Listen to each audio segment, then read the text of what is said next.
tengo soluciones. Tengo el placer, esto es casi personal, Raúl, de que podamos hablar hoy con el expresidente de la Cámara de Diputados, militante político de toda la vida, de Parque Patricios, Rafael Pascual, que es testigo de algunas cosas que va a contar hoy que nadie seguramente sabe. Buen día, Rafael. Carlos Márquez te saluda. Buen día, Carlos. Muchas gracias por tus palabras y un gusto escucharte como siempre. En realidad no, recién empiezo a sobarte el lomo. Sí. Hay... Rafael Pascual debe tener... ¿A qué edad arrancaste vos de pantalones cortos, poco menos en el radicalismo, ¿no? A visitar comités y esas cosas. Sí, de chiquito, bueno, eso es casi una tradición familiar primero, y después con la rebeldía propia de los adolescentes, también me decidí por el radicalismo en una etapa muy conflictiva para el país, muy tentadora para los jóvenes por las soluciones violentas imperantes. Nadie puede negar que todos de alguna manera simpatizamos con el tema de la lucha armada. Nosotros finalmente nos inclinamos por otra posición, que era la de las elecciones libres sin proscripciones ni condicionamientos, pero es muy difícil explicar este tema fuera de contexto. Fíjate, Carlos, que si nosotros analizáramos hoy la composición del padrón electoral, tendríamos que ver que casi 2/3 partes, por una cuestión generacional, nacieron en democracia. De modo tal que es muy difícil explicarles que nosotros nos criamos con la alternancia entre dictaduras y gobiernos constitucionales efímeros. Así que nuestra composición mental de la época y de lo que era la política difiere absolutamente de la que puedan tener, afortunadamente, ¿no? Por supuesto, las nuevas generaciones. De hecho es un enorme activo de la generación del 83 que tiene cuna en la generación del 70. Yo siempre recuerdo que cuando se define la JP en su momento esto me lo han contado ustedes, me lo han contado compañeros tuyos de bloque de diputados como Cáceres en su momento, que le tocó ese rol. Ellos se definen ir a la clandestinidad, resguardan a la juventud radical, la ponen un paso adentro del sistema, había un gobierno democrático y deciden salir de las juventudes políticas argentinas. Sí, pero antes de eso, yo te puedo contar una anécdota personal. Yo era secretario general de la FULBA, la Federación Universitaria para la Liberación de Buenos Aires, que presidía el tal Aventura, que presidía Pancho Talento, y tal Aventura era el jefe de la Regional 1 de la JUP. Y bueno, hubo un acto en el salón de actos masivos aquella época, con una enorme participación del estudiantado, y bueno, hubo un acto en el aula magna de la Facultad de Derecho, y de ahí yo tenía una relación muy íntima con ellos, que inclusive me llevó después a conseguirles la salida del país cuando estaban presos en Devoto. Y bueno, ahí antes de empezar el acto me anunciaron que iban a leer una proclama donde pasaban a la clandestinidad. Por supuesto, se imaginan lo que era esa proclama, las llamas salían del papel. Claro. Y yo, que tenía mucha confianza, pero mucha confianza, una amistad muy profunda con ellos, me costó mucho. Pancho Talento murió hace poco tiempo, tuve una amistad con él hasta los últimos días y la sostengo con su familia, fundamentalmente con su mujer, que también fue una gran militante. Y bueno, yo les dije, muchachos, me parece fantástico, pero vamos a hacer una cosa. Yo siempre hablaba anteúltimo. Digo, yo voy a hablar primero y me voy. Le digo, me voy y nosotros nos vamos, ustedes hagan lo que quieran. Y así fue. Ellos se rieron hasta hace poco tiempo, que hablando con Pancho siempre recordaban esa anécdota. Me dice, vos te fuiste corriendo. Le digo, pero si era una locura lo que iban a hacer, que me iba a quedar a hacer ahí. Pero bueno, quiero decirte con esto que todo eso, esa convulsión de la época condiciona el razonamiento, ¿no? También es cierto que hoy, yo tengo 74 años, más de 50 y pico años de militancia, mi mirada, como se dice ahora, o mi visión, es distinta a la que tenía cuando tenía 20 años, ¿no? Por suerte. Afortunadamente, claro. Sí, afortunadamente. Claro. Afortunadamente. Pero lo que pasó no lo podemos modificar, solamente lo podemos analizar, y la mayoría de las conclusiones son contrafácticas, ¿no? No, está bien. Lo que es absolutamente cierto es que y esto es empírico, es absolutamente también demostrable que la experiencia de los 70 genera la piedra fundamental del 83 para que nunca más tengamos alternancia y para que nunca más nos volvamos locos dentro de la democracia. Exactamente, yo te agregaría que el rasgo distintivo de esa vuelta a la democracia fue el juicio de las juntas, ¿no?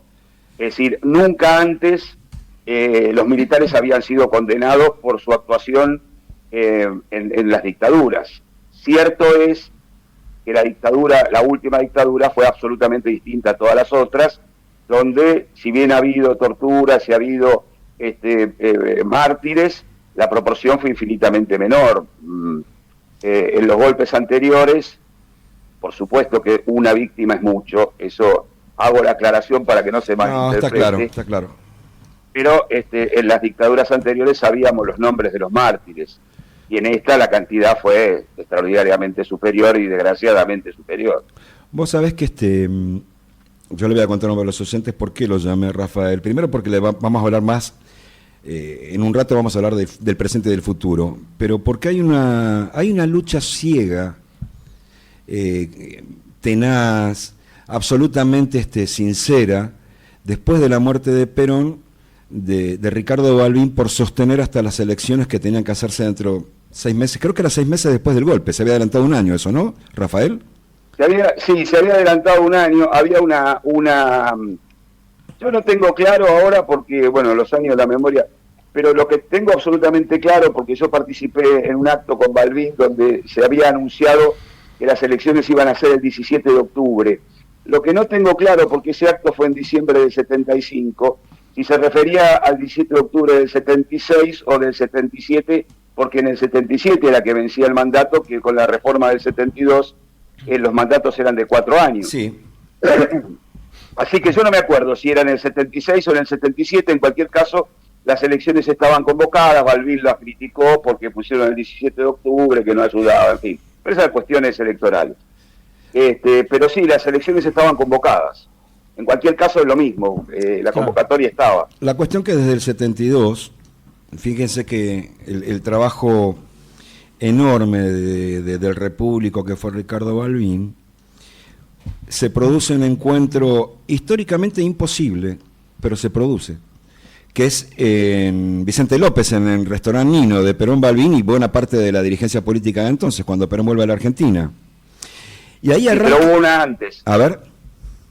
No, primero fue el 19 de noviembre del 72, Perón vuelve el 17 de noviembre del 72 y Balbín va a Gaspar Campos. A Gaspar Campos, que tiene que salir por el fondo, algo así me acuerdo.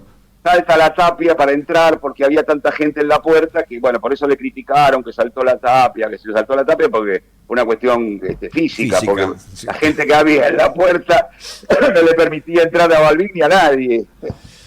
La cuestión que inicia un camino de encuentro y de diálogo que tiene obviamente su colofón cuando muere Balbín. Hay que decir que el discurso de Balbín frente al... Yo estaba en la secundaria, lloraban las maestras peronistas del discurso de Balbín. No, en serio, lo comentaban las profesoras. Le costó muchísimo a Balbín también dentro de su propio espacio político, ¿verdad, Rafael, eso? Absolutamente, absolutamente.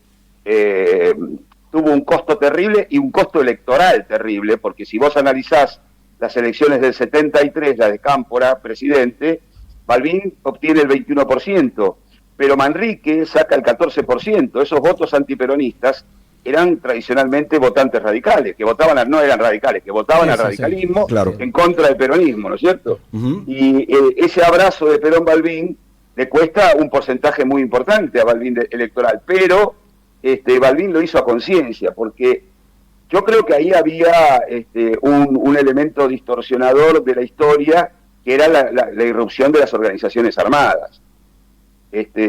Ahí Balbín, que era... Yo creo que Balbín dedicó su vida a recuperar la democracia. Bueno, a ver, una aclaración previa. Sí, claro. Mi admiración por Balbín me hace no ser muy objetivo. Así que los oyentes y todos sepan que yo soy balbinista y que la mayoría de las cosas tienen un sesgo de admiración. Así es. de admiración, porque yo creo que Balbín fue un tipo que tuvo un gran coraje para enfrentar a Perón en la década del 50, cuando Perón era todopoderoso, y para abrazarse con Perón en la década del 70, cuando muchos radicales querían, y muchos sectores de la sociedad querían que lo enfrente a Perón. Y Balbín estaba convencido que todos los fracasos que había tenido las diferentes intentonas democráticas de los últimos 50 años estaban basadas en que no había un gran acuerdo, una unión nacional que permitiera sostener esa democracia. Y lo intentaron. Yo creo que el fracaso tuvo que ver más con la cronología, con las edades de ellos, sobre todo de Perón, porque el acuerdo que tenían era muy profundo. Yo te puedo dar fe, porque hubo un acuerdo para la sanción de la ley universitaria. Si ustedes analizan la ley que se votó en el Parlamento allá por el 74, antes de la muerte de Perón, es una ley reformista con la que el peronismo nunca estuvo de acuerdo. Era una ley que tenía el gobierno tripartito, la libertad de cátedra. El peronismo había sostenido históricamente que la reforma era una isla universitaria alejada del contexto. No estoy juzgando, estoy describiendo. Sí, sí.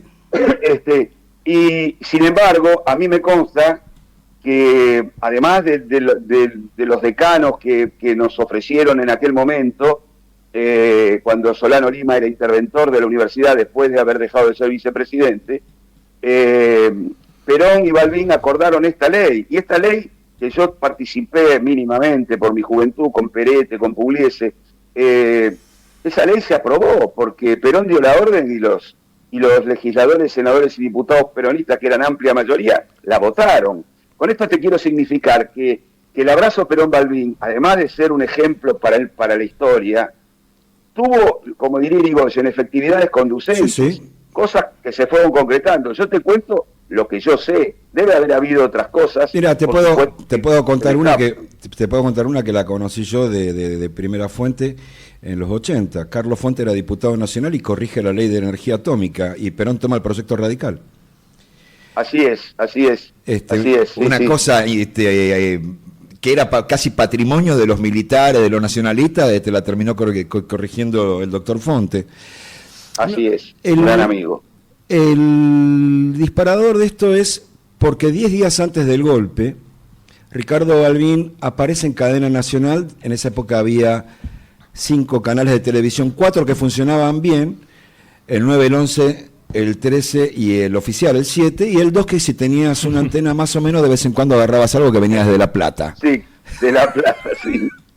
Había que poner la papa arriba de las agujas. Claro, con 2 agujas de coser, una de tejer. Era verdad. Sí, claro. Y transmitía 4 horas por día, para además. Sintonizar. Sí, bueno, no se veía nada. La cuestión que Balbín hace un llamado que yo insisto, lo decía antes de presentarte hoy, que debiera estar estudiado en la Argentina. Es increíble que no haya sido escuchado.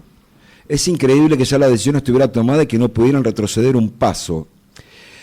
Lo curioso del tema, que yo recordaba, que alguien me había contado, que Rafael, que tenía 20 y pocos, Raúl, sí. Había estado en el estudio de Canal 11 donde se transmitió esto. ¿Cómo estaba el clima en ese momento, Rafael? ¿Qué recordás de eso? Y el clima era terrible. La sensación de que el golpe era inminente era terrible. Balbín hace ese discurso que, por supuesto, decís bien. Yo estuve en ese Canal 11 en la grabación. El discurso fue grabado y después se transmitió, pero Balbín no tuvo interrupciones. Balbín lo grabó de una sola vez y como lo grabó se pasó al aire. Tal vez la oratoria era una de las principales virtudes de Balbín. Uh-huh. Pero el discurso es la culminación, digamos, la puesta en escena, la publicidad de lo que Balbín hacía casi un año que venía haciendo, que era hablar con todos los sectores. Balbín hasta habló con Videla, que había sido designado comandante en jefe por Isabel allá por junio, creo, mayo de 75. Uh-huh. Balbín habló con todo el mundo. Él estaba convencido que había una posibilidad de una salida, y como él había jurado cuando el golpe de Onganía, que nunca más un golpe militar, y esto refiriéndose también a todos los sectores políticos que habían golpeado las puertas de los cuarteles, los radicales, los peronistas, todos, ¿no? Porque en esa época todos eran amigos de todos, sobre todo las fuerzas de derecha. Y Balbín había hecho ese juramento y trataba de cumplirlo y habló con todo el mundo. El mensaje final fue el de ese discurso que muchos no quisieron entender, otros interesadamente lo tergiversaron, como vos bien decís, porque Balbín en una parte dice, yo no tengo las soluciones, pero las hay. Exacto. Sí. Pero las hay y las describe. Lo borraron. No, pero las hay y las describe además. Sí. Exacto. Dice esto. Balbín en eso fue un trabajador incansable.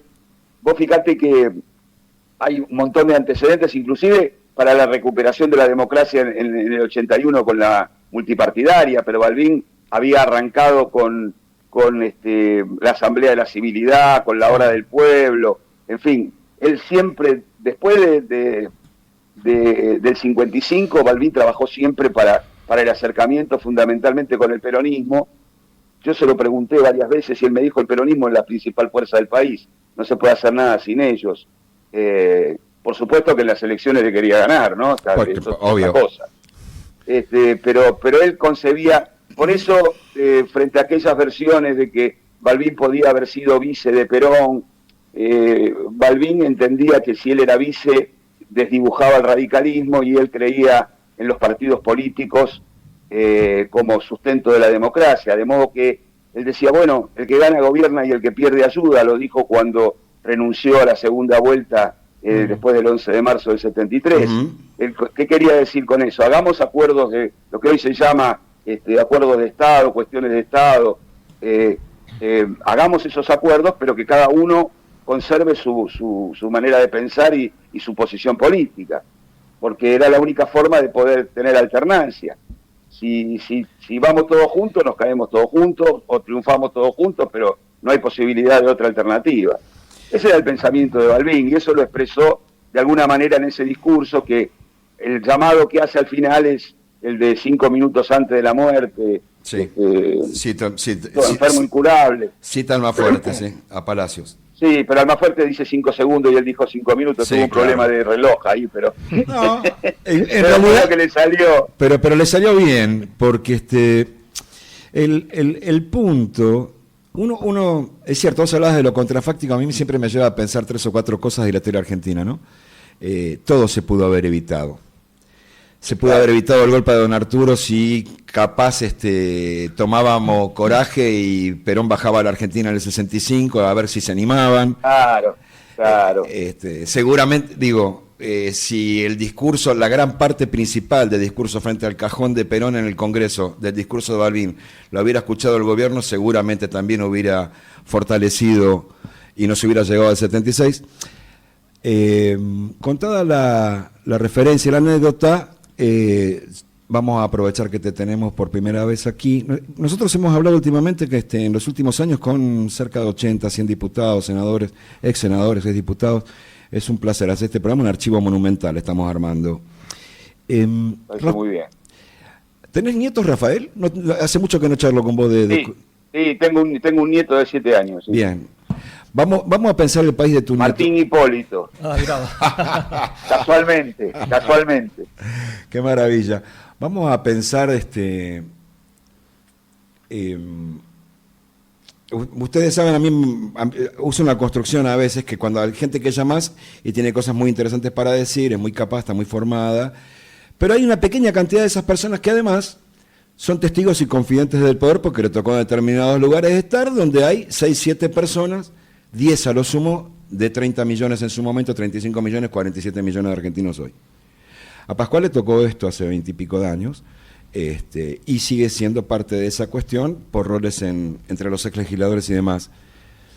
El presente argentino, ¿cómo se corrige o cómo se anuncia para Martín Hipólito, Rafael? Yo creo que cuando Martín Hipólito tenga conciencia cívica, como se decía antes, el presidente actual, que es a lo que vos te referís, va a ser un hecho para juzgar de la historia. Habrá pasado.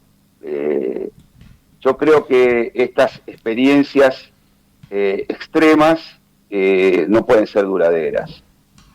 Mi razonamiento de por qué llegamos a esta situación tiene la virtud de quedar mal con todo el mundo.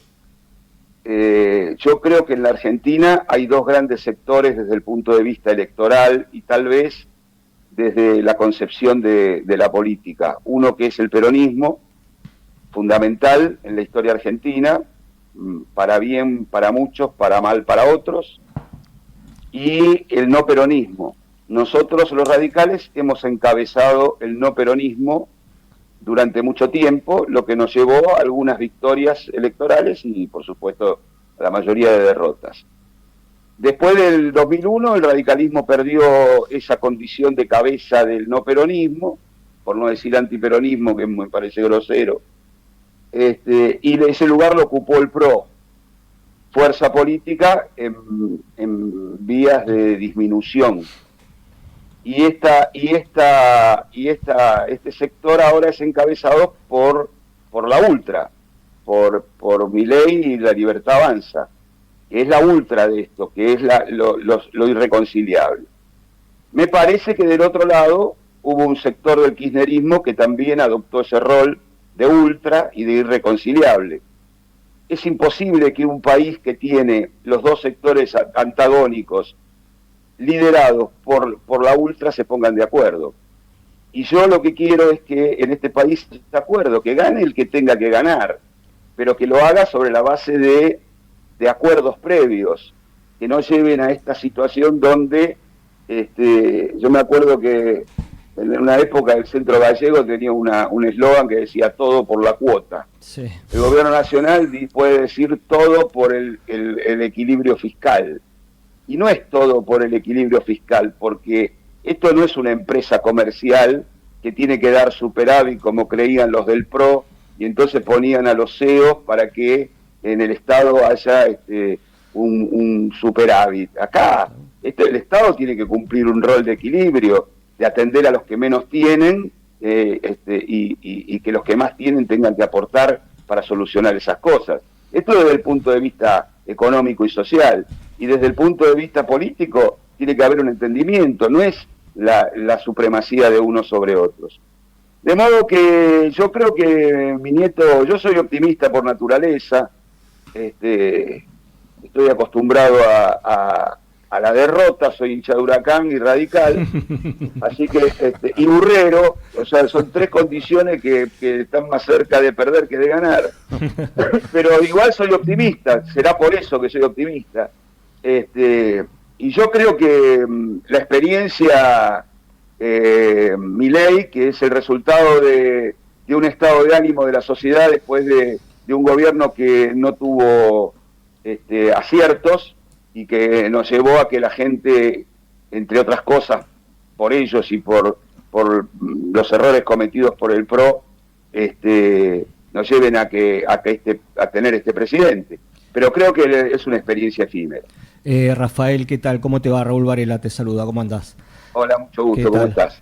Rafael, y dentro de esta situación tan compleja de la realidad nacional, ¿cuál es el papel que tiene que tener el radicalismo? ¿No? Porque en un momento en el que parecería que hace tiempo el radicalismo como que perdió el rumbo, como que cada uno en cada intendencia, en cada provincia hace lo que se parece, algunos parecen muy cercanos al gobierno, otros en el medio, otros totalmente opositores, y una convención nacional que tampoco se reúne ni fija políticas nacionales a seguir. ¿Cuál es el rol que tendría que tener el radicalismo desde tu punto de vista, no? Primero, coincido absolutamente con tu descripción. El rol que tiene que tener el radicalismo, vos fijate que estamos hablando del 75, 76, y estamos hablando de un partido gobernado por Balbín que no tenía casi intendentes, ningún gobernador, claro. Y que había sacado el 21%. Sin embargo, era referencia. Sí. Era referencia porque representaba a un sector de la población y porque había un dirigente que había hecho lo suficiente para ser tenido en cuenta. Hoy, ese rol que debe tener el radicalismo históricamente, más allá de que siempre nuestra intención es ganar las elecciones, pero de ser el fiel de una balanza donde hay posiciones encontradas, la referencia para el sostenimiento de las instituciones, que hoy no es tan necesario como en aquella época, no es posible tenerlo porque tenemos, como vos bien describiste, posiciones antagónicas en los gobernadores que el único objetivo que tienen es sobrevivir. Es decir, acá lo único que les importa a los gobernadores es poder pagar los sueldos a fin de mes y obtener del gobierno nacional las prerrogativas que le permitan gobernar. Y el partido ha perdido su sustento nacional. Nosotros en el 2001, que teníamos un partido nacional, hay un ejemplo clarísimo. Hubo 2 provincias que tuvieron problemas: San Juan con Avelín y Entre Ríos con Montiel. A Montiel lo sostuvo el radicalismo nacional y a Avelín, que no tenía partido, cayó. Entonces, los partidos nacionales tienen un rol que cumplir.